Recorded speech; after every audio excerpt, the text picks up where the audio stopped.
When we think of packaging, we think of the container that the product comes in.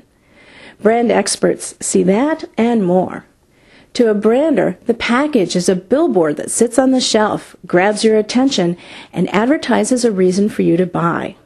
And in many cases, the package is intrinsic to the product itself. As you're making your Christmas cookies this year, consider the case of Domino's Sugar.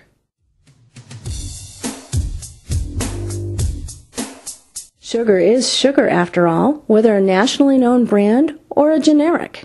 How could Domino's convince shoppers to pay 30 to 40% more for the same thing? They've been losing market share and volume to the generics for years. Well, Domino's couldn't do very much about the sugar, but they could do quite a bit with the package that it comes in. The traditional paper sack that all sugar comes in falls over too easily. It springs leaks that spill sugar all over the cupboard, and it does nothing to keep the product fresh.